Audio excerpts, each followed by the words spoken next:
Hey, how's it going, everybody? So yesterday afternoon, I was working on this poster right here in Photoshop, and it occurred to me that this might be something that you want to do with your own designs. So I'm going to show you how to do this, starting from the very beginning in Illustrator, and then finishing the effects up in Photoshop. Before we get started, if you like this kind of content, please make sure to like and subscribe. Thanks. All right, so this file that I'm working in right here is a little bit of a mess, but what we're gonna do is we're gonna start in Illustrator and then come back to Photoshop. This new design is somewhat based on this poster that I did over here on the left side a few years ago, and I'm wanting to do something where it's just representing the bubbles because they actually had bubbles at the end of the show. And so we're going to do something like that. This is all of the content that needs to be on the poster, and what I'm gonna do is just make a copy of this artboard really quick. And we're just gonna select all of that and just hit delete. And the way that we're gonna do this, I'm just gonna mostly fashion this the same way that I did on the left side. I'm gonna make a rectangle here that covers the entire thing, and we're just gonna bring it in by 1 inch. So it's 11 by 17. So now I'm gonna go over here to our type tool, click and hold till we get area type, and click inside of here. And I do like the repeated Echo Smith right there at the top.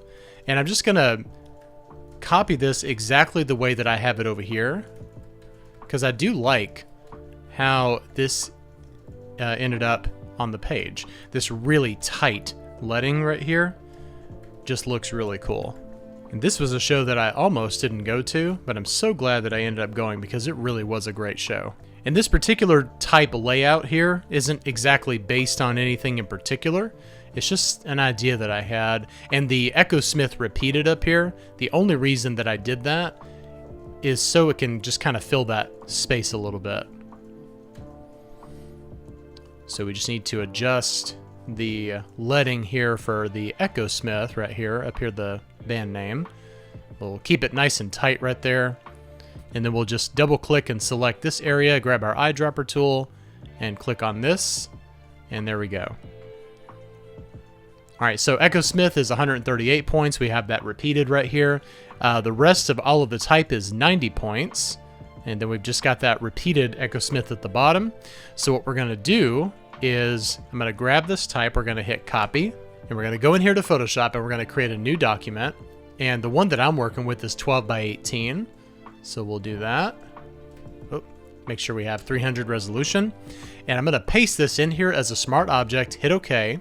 And what we need to do now is I wanna grab that image of the bubbles, and I'll show you exactly where I grabbed that. I got the bubbles image from Unsplash. So just type in bubbles, and it should be not too far down. You might have to go down here and click on load more, and there it is.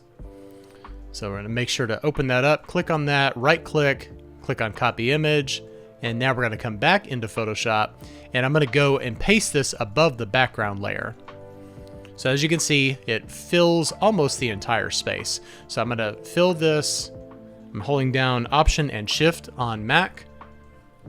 And I think it's Shift and Control on Windows, if I'm not mistaken. So as you can see, there's not really much we can see right here, but our ultimate goal is to make it look like this type is kind of living in between the layers of these bubbles right here. So this is what we are wanting to achieve. If you kind of zoom in here, you can see what's going on. So it's kind of over and under some of those layers of bubbles, and it's actually not that difficult to achieve. It's a little bit complex in the order that you do it. So we have to make sure that we go in the correct order. Now, one thing that I did was I applied this kind of liquefy effect to the text as an afterthought, and it's not really matching up perfectly with what's going on with the bubbles. I'm not trying to go super detailed and make sure that those are following the bubbles exactly, but we want to at least give the illusion that that's what's happening. So first thing I'm going to do is double click on our layer. I'm going to click on color overlay to turn this white. And I am going to go ahead and do the liquefy first. And what I did in the original one is kind of this distort where we kind of click and drag. What we're going to do this time is actually make those areas bubble out. So come over here, and where it says bloat tool, that's what we want to do. So I'm just going to click on random spots here. Feel free to apply it wherever you want to do. You know, some less, some more. You know, just kind of give it the illusion that it's kind of wavy. We'll just hit OK. And you can see right there, that's just kind of bubbling up in some areas. All right, so the first thing I'm going to do is I'm going to make a copy of that layer right there. And now we're going to grab both of these layers and we're going to merge them together. So what that's going to do is change it from a vector smart object into a regular raster layer. So this is something that you want to make sure that you do once you've got your type exactly the way that you want it, because at this point we can't change it anymore. So we're going to rename this to text to keep everything nice and organized. And one thing that I want to do before we do anything else is something that I wanted to do on the original poster, but just completely forgot to do it. I want to give it a slight rotation, just like we had in our original poster. And what I'm going to do is, with our transform tool selected, we're just going to go maybe -5 degrees or something, just to kind of give it a little bit more of a fun look. You can still see all of the text. It's all still legible.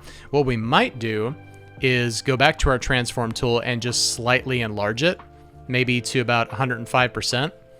I think that looks really cool, and just doing something like that gives it a true underwater feel. That did throw off our centering just a little bit, but what we have to do now is, with our move tool selected, we're going to select everything, go over here to horizontal and vertical align, and now everything is perfectly centered.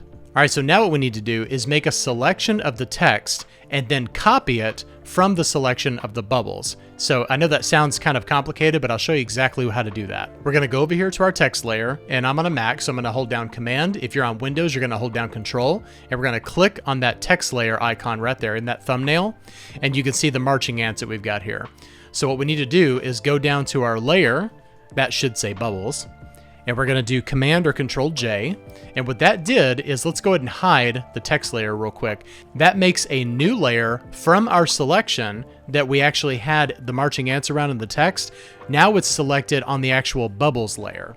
So because of that, you can't actually see what's going on here, but all we have to do is Command or Control I, and now we can invert those colors. So as you can see, we're already to the point of almost being done. We just have a few things to finish up. The first thing we're going to adjust is the colors, and we're going to use adjustment layers to do that. So I'm going to go down here in the layers panel where it says create new fill or adjustment layer, and we're going to click on hue and saturation. All right, one thing we need to make sure that we do is to pin the adjustment layer only to the type layer, because as you can see what happens here, if you go to adjust this, it adjusts everything. We don't want to do that. We only want to adjust the text layer. So what we're going to do here in the properties panel is go down here to this little arrow where it says this adjustment affects all layers below, and we're just going to click on that. So as you can see, nothing really changed, but what we're going to do now is bring the hue layer all the way over to -180. All right, and now the text is kind of getting a little bit lost in there. What you want is you want the bubbles to be on top of the type, but you don't want it to get lost in the bubbles image. So what we're going to do is add another adjustment layer of brightness and contrast. And for brightness, we're going to bring it all the way up to the top, and then for contrast, we're going to bring it all the way down to -50. So I want to zoom in just a little bit so you can see what happens if we take this from -50 all the way up to 100. So I'm going to bring this all the way over here and pay attention to what's happening. We see some of those little details start to go away, but when we bring the contrast all the way down as far as it can go, we see some of those shadows start to come back, and that's what we want. We want a little bit of that realistic shadow happening. Now, depending on what you're using this technique for, you might run into some situations where it still is a little bit harder to see the type. Now, what you can do here is we can bring back that type layer that we had originally before we applied any of the effects to it, and you can just bring it back. Make sure that your blending mode is still set to normal. It should be. And just go over here to the opacity and just type 25%. So what that's going to do is it's going to add a little bit more of that brightness back to the original text layer, and it's still going to allow all of those effects to show through. It's just going to make it a lot easier to read. And just as the last thing, if you want to do, this is totally optional, but the type right here is very, very sharp. So what we want to do is to kind of give it a slight haze effect. And if you want to do that, come down here to where it says layer 2. This is our yellow text. And yeah, I'm not too worried about that capital E right there. We're just going to go down here to blur and Gaussian blur. And if you want to just kind of blur it just a little bit, just to kind of give it a little bit of an underwater feel, you can do that. Probably a 1 pixel will be enough. It just kind of helps us soften the text a little bit. Now, you may not want to do that. That might not be the look that you're going for, but just in case, just know you have that option. And also we can go to our top text layer, and also apply a Gaussian blur.